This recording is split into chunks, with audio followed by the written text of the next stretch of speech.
Nous sommes vraiment reconnaissants au Seigneur de cette occasion qu'il nous accorde d'être avec vous et d'apporter la parole du Seigneur. Nous sommes encouragés par la foi qui nous est commune. Nous avons particulièrement prié pour notre frère, Fola, quand il a été atteint dans son corps. Dieu entend la prière et notre souhait, c'est qu'il puisse progresser encore physiquement et que Dieu continue de bénir son ministère. Nous apportons aussi les salutations du pasteur Yves Villacani, pasteur de l'église de Metz. Je suis à la retraite et nous sommes la même famille, que ce soit à Metz ou ici. Et nous sommes sensibles à votre accueil, ça nous touche profondément. J'aimerais ce matin que nous puissions lire ensemble le chapitre 3 du livre de la Genèse, s'il vous plaît. Genèse, chapitre 1, jusqu'à la fin. Et le thème de ma prédication ce matin, c'est « Démasquer et vaincre les ruses du diable ». Démasquer et vaincre les ruses du diable. Genèse chapitre 3, verset 1er. Le serpent était le plus rusé de tous les animaux sauvages que l'Éternel Dieu avait fait. Il dit à la femme, « Dieu a-t-il vraiment dit, vous ne mangerez aucun des fruits des arbres du jardin ?» La femme répondit au serpent, « Nous mangeons du fruit des arbres du jardin. Cependant, en ce qui concerne le fruit de l'arbre qui est au milieu du jardin, Dieu a dit, vous n'en mangerez pas et vous n'y toucherez pas, sinon vous mourrez. » Le serpent dit alors à la femme, « Vous ne mourrez absolument pas, mais Dieu sait que le jour où vous en mangerez, vos yeux s'ouvriront et vous serez comme Dieu, vous connaîtrez le bien et le mal. » La femme vit que l'arbre était porteur de fruits bons à manger, agréable à regarder et précieux pour ouvrir l'intelligence. Elle prit de son fruit et en mangea. Elle en donna aussi à son mari qui était avec elle, et il en mangea. Leurs yeux à tous les deux s'ouvrirent, et ils prirent conscience qu'ils étaient nus. Ils attachèrent des feuilles de figuier ensemble et s'en firent des ceintures. Quand ils entendirent la voix de l'Éternel Dieu en train de parcourir le jardin vers le soir, l'homme et sa femme se cachèrent loin de l'Éternel Dieu, au milieu des arbres du jardin. Cependant, l'Éternel Dieu appela l'homme et lui dit, « Où es-tu » Il répondit, « J'ai entendu ta voix dans le jardin, et j'ai eu peur, parce que j'étais nu. Alors je me suis caché. » L'Éternel Dieu dit, « Qui t'a révélé que tu étais nu? Est-ce que tu as mangé du fruit de l'arbre dont je t'avais interdit de manger ?» L'homme répondit, « C'est la femme que tu as mise à mes côtés qui m'a donné de ce fruit, et j'en ai mangé. » L'Éternel Dieu dit à la femme, « Pourquoi as-tu fait cela ?» La femme répondit, « Le serpent m'a trompé, et j'en ai mangé. » L'Éternel Dieu dit au serpent, « Puisque tu as fait cela, tu seras maudit parmi tout le bétail et tous les animaux sauvages. Tu marcheras sur ton ventre et tu mangeras de la poussière tous les jours de ta vie. Je mettrai l'hostilité entre toi et la femme, entre ta descendance et sa descendance. Celle-ci t'écrasera la tête et tu lui blesseras le talon. » Il dit à la femme, « J'augmenterai la souffrance de tes grossesses. C'est dans la douleur que tu mettras des enfants au monde. Tes désirs se porteront vers ton mari, mais lui, il dominera sur toi. » Il dit à l'homme, « Puisque tu as écouté ta femme et mangé du fruit au sujet duquel je t'avais donné cet ordre, tu n'en mangeras pas, le sol est maudit à cause de toi. C'est avec peine que tu en tireras ta nourriture tous les jours de ta vie.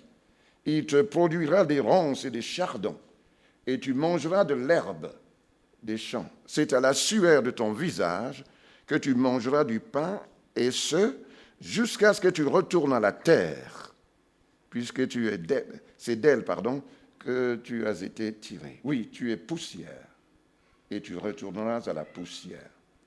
Adam appela sa femme Ève, car elle devait être la mère de tous les vivants. L'Éternel Dieu fit des habits en peau pour Adam et pour sa femme, et il les leur mit. L'Éternel Dieu dit, « Voilà que l'homme est devenu comme l'un de nous pour la connaissance du bien et du mal. Maintenant, empêchons-le de tendre la main, de prendre aussi du fruit de l'arbre de vie, d'en manger et de vivre éternellement. » Ainsi, l'Éternel Dieu le chassa du jardin d'Éden pour qu'il cultive la terre d'où il avait été tiré. Après avoir chassé Adam, il posta à l'est du jardin d'Éden les chérubins qui agitent une épée flamboyante pour garder le chemin de l'arbre de vie. Amen. Qu'est-ce qui ne va pas dans le monde? Pourquoi les guerres? Pourquoi les catastrophes? Pourquoi les tremblements de terre, la maladie, les épidémies, le Covid? Pourquoi la mort? Y a-t-il quelque chose après la mort? Pourquoi les injustices? Mais qu'est-ce qui ne va pas? Il y a seulement deux réponses à ces questions fondamentales, à ces questions légitimes. D'un côté, il y a la réponse biblique, la réponse de Dieu, la réponse du Créateur du monde. Et de l'autre côté, vous avez toutes les autres réponses non bibliques. Quelle est la position biblique? La Bible nous indique clairement qu'il y a une explication spirituelle au marasme, à la situation inquiétante de notre monde. Et nous avons l'explication dans la parole de Dieu, la Bible, dans ce 3e chapitre du livre de la Genèse, le livre des origines. La Bible révèle que le diable existe. La Bible l'appelle le calomniateur, l'adversaire, l'accusateur. C'est le principal adversaire de Dieu et de l'homme. Il est appelé le tentateur, le malin, le mauvais, le prince de ce monde, le Dieu de ce siècle, les lions rugissants. La Bible révèle que Satan était une créature parfaite à l'origine et revêtu d'une autorité et d'une gloire extraordinaires. Sa chute a été produite par l'orgueil qui l'a poussé à vouloir se faire égal à Dieu et à vouloir même prendre la place de Dieu. Dans le livre de l'Apocalypse au chapitre 12, à partir du verset 7, il y eut une bataille dans le ciel. Michel et ses anges combattirent contre le dragon. Le dragon et ses anges combattirent aussi, mais ils ne furent pas les plus forts et il n'y eut plus de place pour eux dans le ciel. Il fut jeté dehors, le grand dragon, le serpent ancien, appelé le diable et Satan, celui qui égare toute la terre. Il fut jeté sur la terre et ses anges furent jetés avec lui. Satan a trompé la femme. Satan a séduit la femme qui est tombée dans le péché. Son mari a également désobéi à la parole de Dieu. Et la Bible nous dit, Romains 5, 12, par un seul homme, c'est-à-dire Adam, le péché a fait son entrée dans le monde. À sa suite est venue la mort, qui a étendu sa domination sur toute l'humanité. Ainsi donc, un homme, Adam, est tombé et toute l'humanité a été entraînée dans la chute et la condamnation. De même, parce qu'un homme, Jésus, a obéi et a parfaitement accompli ce que la justice divine demande, l'acquittement qui donne la vie est devenu accessible à tous les hommes. Notre thème, démasquer les ruses du diable, les ruses de Satan, ce thème est très important. D'un point de vue historique, il nous révèle l'origine du mal. Il nous révèle comment le péché est entré dans le monde merveilleux créé par Dieu. Dans la prière de notre Père, Jésus nous dit, entre autres, de prier en disant « Délivre-nous du mal » ou « Délivre-nous du malin ». Oui, nous avons besoin de prier pour être délivrés du malin. Parce que Satan n'est pas seulement malin, il est mauvais, il est aussi rusé. Il est puissant, mais il n'est pas tout puissant. La Bible nous dit que Jésus a envoyé les 70 disciples pour annoncer l'Évangile. Ils sont revenus enthousiastes en disant « Seigneur, les démons même nous sont soumis en ton nom. » Et Jésus leur dit « Je voyais Satan tomber du ciel comme un éclair. Voici, je vous ai donné le pouvoir de marcher sur les serpents et les scorpions et sur toute la puissance de l'ennemi, et rien ne pourra vous nuire. Cependant, ne vous réjouissez pas de ce que les esprits vous sont soumis, mais réjouissez-vous de ce que vos noms sont écrits dans les cieux. » Et la Bible nous dit, en ce moment même, Jésus tressaillit de joie par le Saint-Esprit et dit, « Je te loue, Père, Seigneur du ciel et de la terre, de ce que tu as caché ces choses aux sages et aux intelligents, et de ce que tu les as révélées aux enfants. » Frères et sœurs, si nous parlons de Satan, nous ne voulons pas être obsédés. Nous ne voulons pas vivre dans la crainte de Satan. Parce que le libérateur, c'est lui qui nous a rendus libres, c'est Jésus-Christ. Et nous chantons parfois dans nos réunions, « Tu m'as ébloui par tes mélodies. Tu m'entoures d'un chant d'amour, chant de délivrance devant mes ennemis. Toutes mes craintes s'enfuient. Je ne suis plus esclave de la peur. Je suis enfant de Dieu. Je ne suis plus esclave de la peur. Je suis enfant de Dieu. Avant ma naissance, tu m'as choisi. Appelé par mon nom, tu m'as adopté. Je suis de ta famille. Ton sang coule dans mes veines. Je ne suis plus esclave de la peur. Je suis enfant de Dieu. Et le Seigneur nous dit, celui que le Fils a franchi sera réellement libre. Satan n'hésite pas à employer les moyens les plus bas pour parvenir à ses fins. Et l'exemple le plus frappant, c'est celui du serpent et de sa tromperie d'Ève dans le jardin d'Éden. Il a complètement, totalement trompé, séduit et égaré Ève. L'apôtre Paul dit aux chrétiens de Corinthe, « J'ai bien peur que vous ne suiviez l'exemple d'Ève, qui s'est laissée séduire par les ruses du serpent.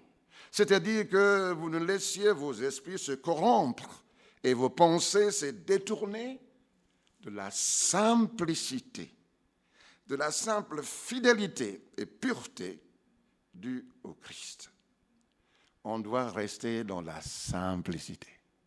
On doit rester dans la confiance au Seigneur et ne pas écouter toutes sortes de gens qui vont nous faire croire que le diable est plus fort que le Seigneur. Il n'en est absolument rien, parce que tout pouvoir dans le ciel et sur la terre appartient à Jésus-Christ. Et sur la croix, il a dépouillé le puissant des ténèbres. Il a triomphé d'elle publiquement. Ce texte nous montre qu'il s'agit de la première tromperie, premier mensonge qui a pénétré dans notre monde. Et ses résultats ont été catastrophiques dans tous les domaines. Toutes les autres tromperies, toutes les autres séductions sont des répétitions de cette tromperie originelle, la plus fatale, la plus radicale. L'apôtre Paul nous dit dans Éphésiens, « Mes frères et sœurs, fortifiez-vous dans le Seigneur et dans sa force toute puissante. Revêtez-vous de toutes les armes de Dieu afin de pouvoir tenir ferme contre les manœuvres du diable. » En effet, ce n'est pas contre l'homme que nous avons à lutter, mais contre les puissances, contre les autorités, contre les souverains de ce monde de ténèbres, contre les esprits du mal dans les lieux célestes. C'est pourquoi prenez toutes les armes de Dieu afin de pouvoir résister dans le mauvais jour et tenir ferme après avoir tout surmonté. La nature de Satan n'a pas changé. Sa stratégie n'a pas changé. Et les tentations du diable aujourd'hui sont toujours basées sur la tromperie, sur le mensonge, sur la séduction. Ainsi, Satan vient vers Ève et lui murmure, « Dieu a-t-il dit? Dieu a-t-il vraiment dit que vous ne mangerez aucun des fruits des arbres du jardin ?» C'était une invitation, un piège tendu à Ève pour qu'elle remette en question ce qu'elle n'avait jamais remis en question jusqu'alors.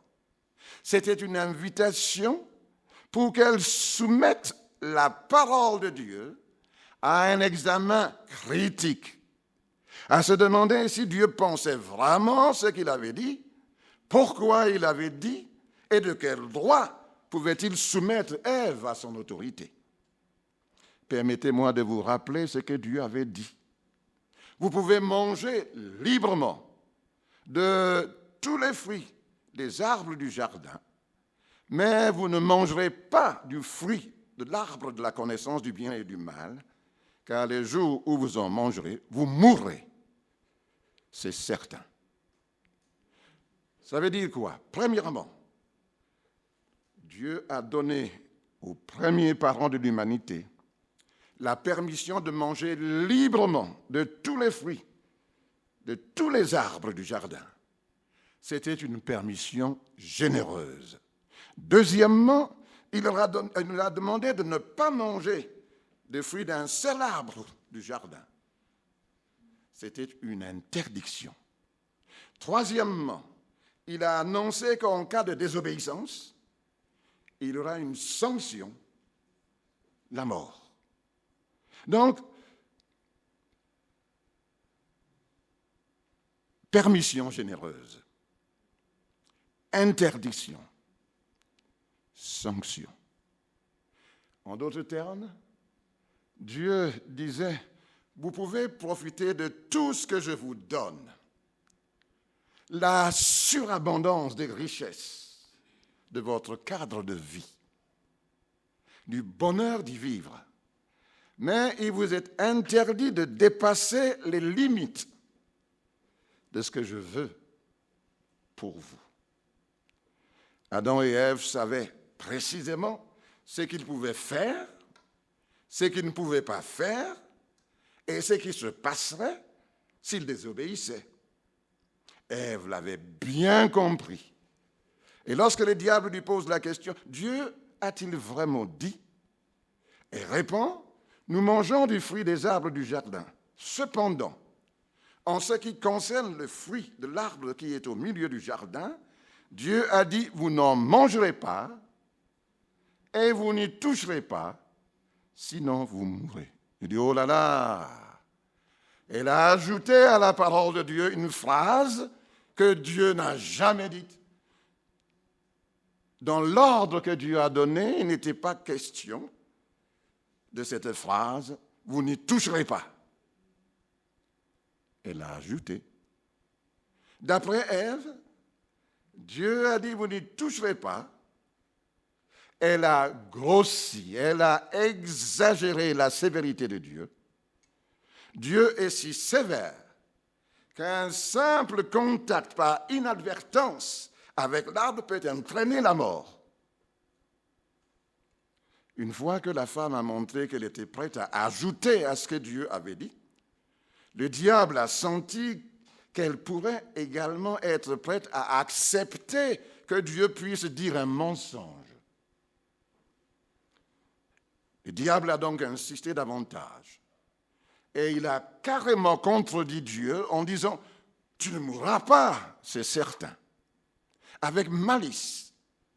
Il dit « Dieu savait que lorsque vous en mangerez, vos yeux s'ouvriront et vous serez comme Dieu, connaissant le bien et le mal. » Satan se fait passer tout d'abord pour une sorte d'observateur neutre, posant une question très innocente à Ève.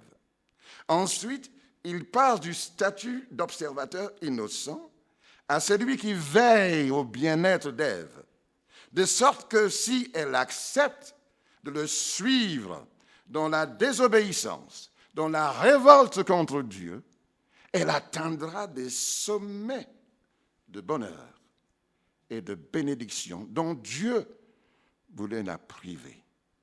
D'après Satan, Dieu prive Ève et son mari d'une bénédiction plus grande que celle dont ils jouissent. La question du serpent était simple. Dieu a-t-il vraiment dit « Vous ne mangerez aucun des fruits des arbres du jardin ?» Ce n'était pas du tout ce que Dieu a dit. Dieu a dit « Vous pouvez manger de tout. » Entre manger de tout et ne manger d'aucun, il y a une différence. Il y a une différence. L'objectif de Satan, c'était de faire douter la femme de la bonté de Dieu. Dieu n'est pas juste en imposant cette restriction. Frères et sœurs, chers amis, Satan utilise fréquemment cette tactique pour nous attaquer. Lorsque Dieu ne répond pas à nos prières comme le souhaitons, ou lorsqu'il nous arrive quelque chose de désagréable, Satan se sert de la situation pour nous faire douter de la bonté de Dieu. Il nous incite à remettre en question la parole du Seigneur. Frères et sœurs, je dis avec toute la conviction de mon cœur, tous les croyants, tous les chrétiens peuvent dire « Dieu a été bon envers moi ». Malgré la situation douloureuse, incompréhensible que je peux connaître, toute ma vie, tu as été bon, Seigneur. Toute ma vie. Et si on devait demander des témoignages, il y a cette certitude, les uns et les autres, nous proclamons la bonté de Dieu. Cette bonté qui se renouvelle chaque matin. Alors ce matin, permettez-moi, frères et sœurs, de vous dire, ne doutons jamais de la bonté de Dieu. Dieu est bon. Sa bonté durera toujours. Sa bonté se renouvelle chaque matin. Et quelle que soit notre situation, que nous puissions honorer Dieu par cette confiance sereine. Je dis bien, ça peut se faire à travers nos larmes, à travers nos interrogations. Mais au très fond de notre être, nous voulons dire, oui, Dieu est bon. Vous pouvez manger de tout. Vous n'avez le droit de manger de rien. Ce n'est pas la même chose. Il s'agit donc d'une déformation complète de la parole de Dieu. La générosité de Dieu a été complètement déformée, pervertie par la question de Satan. Ce n'était pas une question innocente, absolument pas. Mais j'attire votre attention sur quelque chose, c'est que cette question malicieuse du serpent offrait à Ève une occasion de remettre Satan à sa place. Elle aurait pu dire non, non. Ça fait des années que nous sommes avec le Seigneur. Il ne nous a fait que du bien. Ce que tu dis n'est pas vrai. C'est une caricature. C'est une calomnie. Dieu n'est pas ce tableau que tu dresses.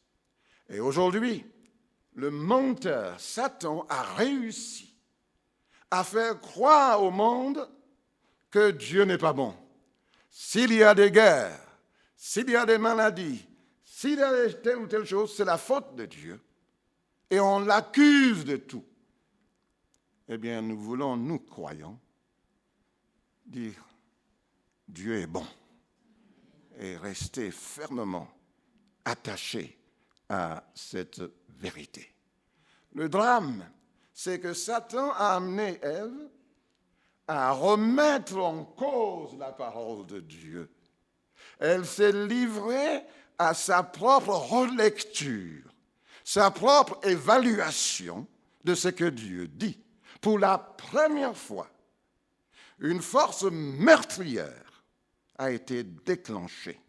Cette force, c'est que ce que Dieu, le Très-Haut, déclare, doit désormais être soumis au jugement humain, à l'évaluation humaine, à l'appréciation humaine. Mais Dieu dit, mes pensées ne sont pas vos pensées. Vos voix ne sont pas mes voix. Autant les cieux sont élevés au-dessus de la terre, autant mes voix sont élevées au-dessus de vos voix. Et mes pensées au-dessus de vos pensées. Satan affirme que leur désobéissance leur apporterait une connaissance, une bénédiction plus grande. Vous serez comme Dieu, connaissant le bien et le mal. Tromperie, mensonge diabolique. Il dit, vous ne mourrez pas. Il n'y aura aucune sanction. Il n'y aura pas de jugement.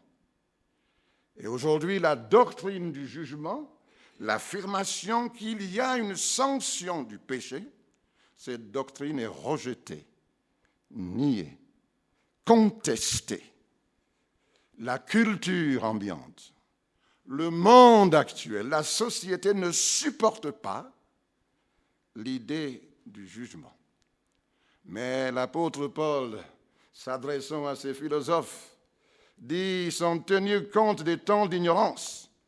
Dieu annonce maintenant à tous les êtres humains qu'ils doivent se repentir, changer d'attitude, de mentalité, de comportement, parce qu'il a fixé un jour où il jugera le monde avec justice.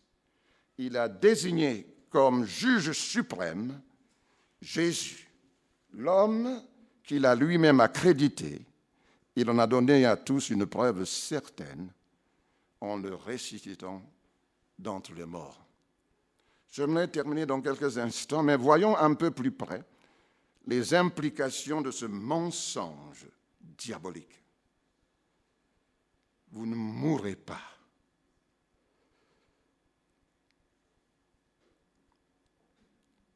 Dieu dit, vous mourrez. Le diable dit, vous ne mourrez pas. Qui est-ce qu'on va croire?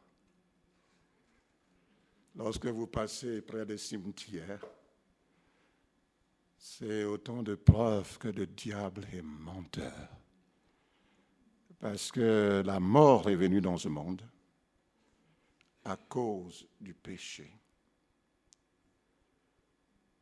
La Bible nous dit que Dieu n'est pas un homme pour mentir. ni le Fils d'un homme pour revenir sur sa décision. Ce qu'il a dit, il le fera. Ce qu'il a déclaré s'accomplira.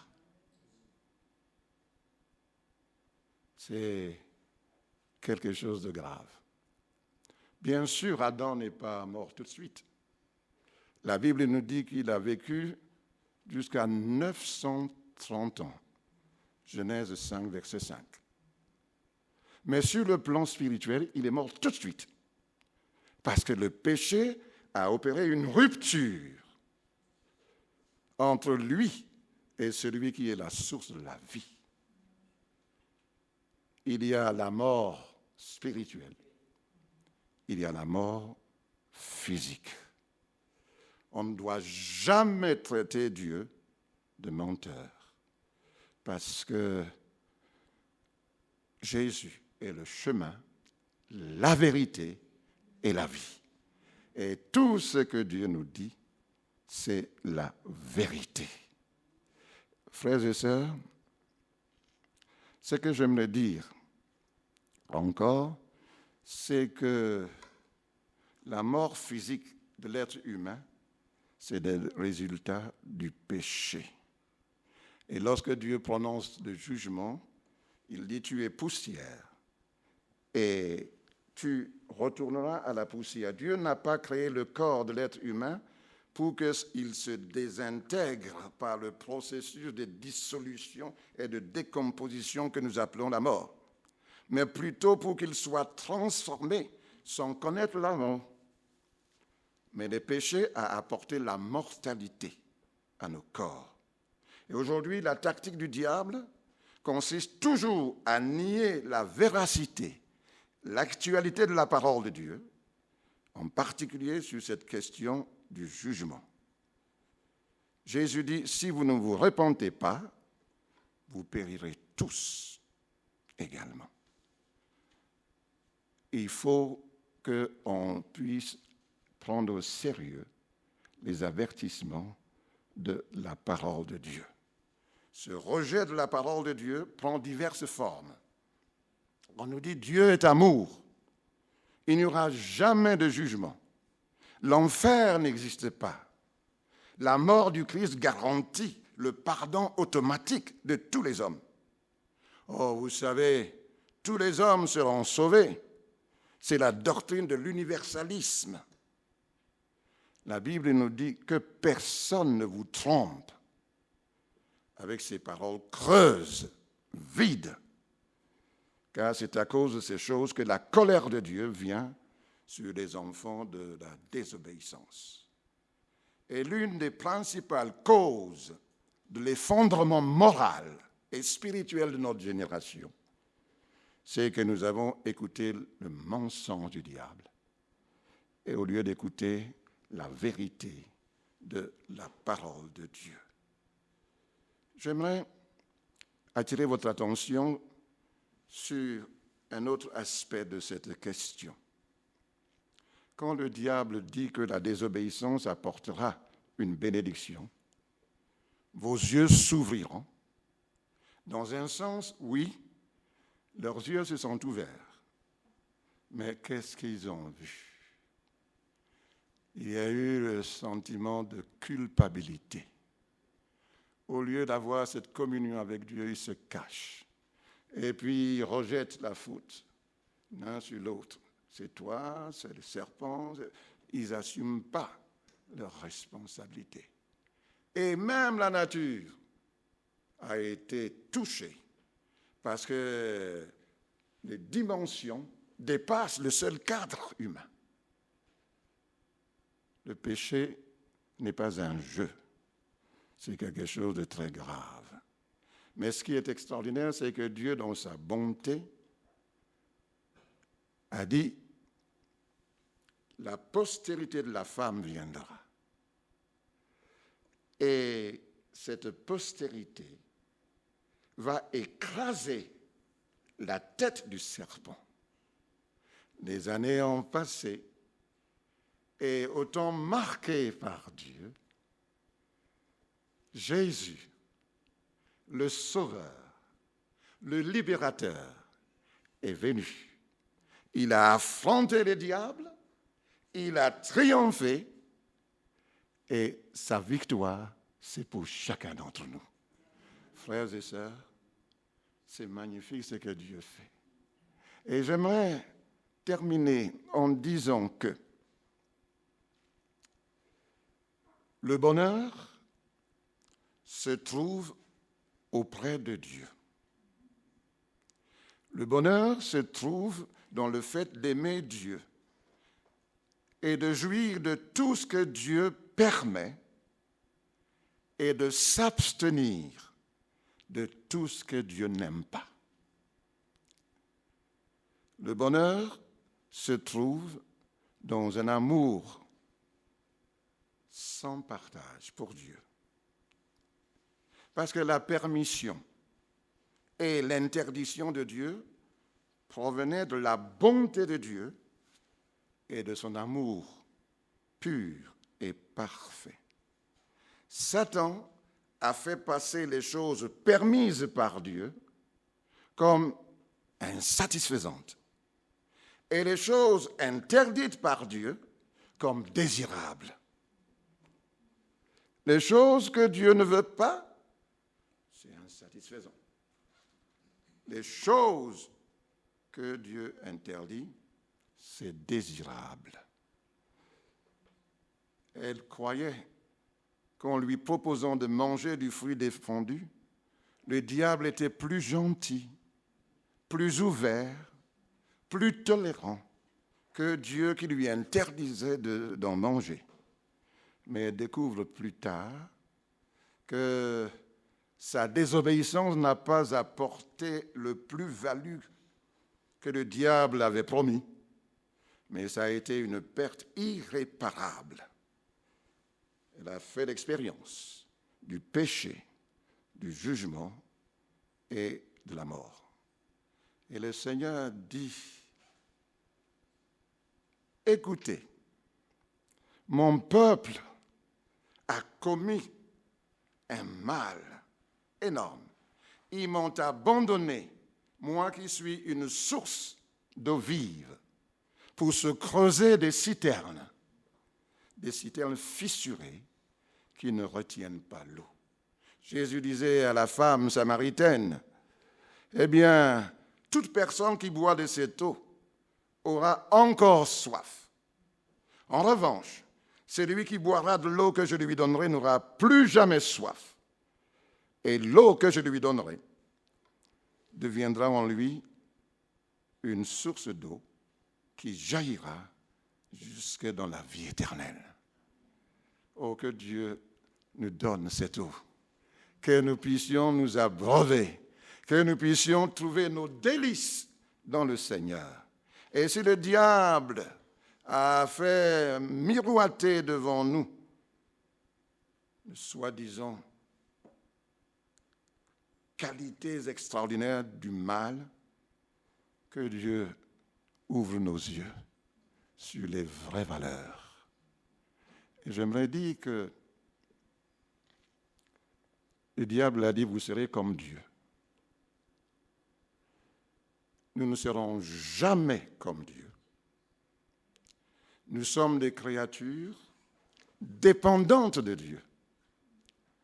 Et lorsqu'on veut diriger sa vie avec ses propres lois, lorsqu'on veut son autonomie, parce que l'autonomie, c'est dirigé par sa propre loi. Lorsqu'on ne veut pas la parole de Dieu, lorsqu'on ne veut pas la direction de Dieu, on tombe dans le piège du malin. Le Seigneur est celui en qui nous avons tout pleinement. Et le même diable qui nous trompe, après, il se montre comme l'accusateur. Il va nous tourmenter en disant, ce que tu as fait, tu ne seras jamais pardonné. Ah, c'est facile. Tu penses qu'après ce que tu as fait, tu demandes pardon au Seigneur et puis il va te pardonner comme ça? il veut enlever notre confiance dans l'efficacité du sang de Jésus-Christ. Bien-aimé, je suis ici pour dire, avec tout le sérieux de mon cœur, quel que soit le drame, quels que soient les méfaits, quels que soient les cas, si nous confessons nos péchés, si nous abandonnons ce que Dieu n'aime pas, le sang de Jésus nous purifie. Et le Seigneur nous relève parce qu'ils ont vaincu le diable, l'accusateur des frères, à cause du sang de l'agneau et à cause de la parole de leur témoignage. Frères et sœurs, relevez la tête. Le Seigneur est pour nous. Et s'il est pour nous, qui sera contre nous? Nous avons bien fait de le choisir comme avocat, comme défenseur, comme berger. Autrefois, on chantait « Oh, quel bonheur de le connaître !» L'ami qui ne saurait changer, de l'avoir ici-bas pour maître, pour conseiller, pour berger. La route ne sera pas toujours facile, mais le bon berger marche avec nous. Nous sommes le troupeau que sa main conduit, qui vous conduise, qui vous bénisse, quelle que soit votre situation. Il s'appelle Emmanuel, Dieu avec nous. Il est avec nous, il est pour nous. Qu'il puisse illuminer votre sentier par sa parole, par l'action de son Saint-Esprit.